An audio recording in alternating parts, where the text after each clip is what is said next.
কাঁঠাল গাছ যত বড় হয় সেই কাঁঠাল গাছের নাকি কাঁঠালও ছোট হয়ে আসে। আমরা সেই ছোটবেলা থেকে দেখে আসছি আম গাছ, কাঁঠাল গাছ এগুলা কিন্তু যত বড় হয় কাঁঠাল কিন্তু ছোট হয়ে আসে। আমাদের বাড়িতে অনেকগুলো আম গাছ আছে, সেই আম গাছগুলা আম্রপালি। আম কিন্তু গাছ বড় হচ্ছে, আম ছোট হয়ে যাচ্ছে।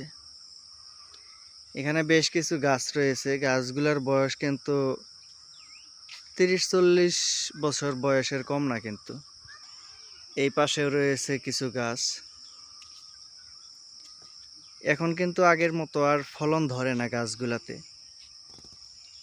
গাছগুলোতে কিন্তু সত্যি আগে যেরকম বড় হতো কাঁঠাল, সেরকম কিন্তু এখন আর বড় হতে দেখা যায় না।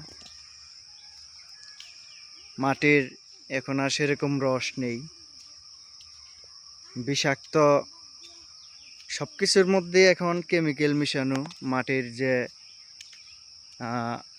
শক্তি ছিল, আমরা সার বিষ দিয়ে মাটির শক্তিগুলো নষ্ট করে ফেলেছি, যার কারণে এখন আর আমাদের জমিতে আগের মতো ফলন ধরে না।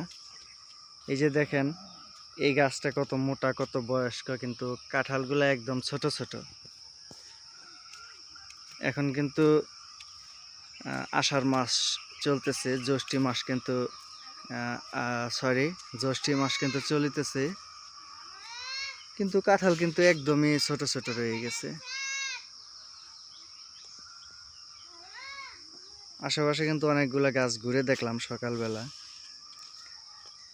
এই যে আমি আসছিলাম, আমার ছেলে আসছিল, চাচাতো বোন আসছিল, ছোট ভাই আসছিল।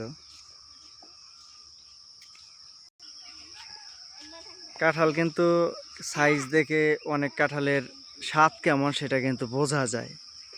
আমরা গ্রামের মানুষরা এই জিনিসটা কিন্তু আন্দাজ করতে পারি কোন গাছের কাঁঠাল একটু স্বাদ কম, একটু স্বাদ বেশি।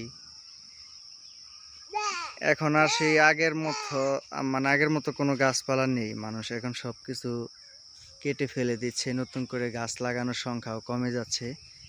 এই যে একটা কাঁঠাল গাছ যদি আমি আপনাদেরকে দেখাই, দেখেন কাঁঠাল একদম ছোট ছোট, কিন্তু এই দেখেন একদম ছোট ছোট কাঁঠাল, বড় হওয়ার সম্ভাবনা খুবই কম এগুলা। তো যাই হোক, সবাই ভালো থাকবেন। আল্লাহ হাফেজ।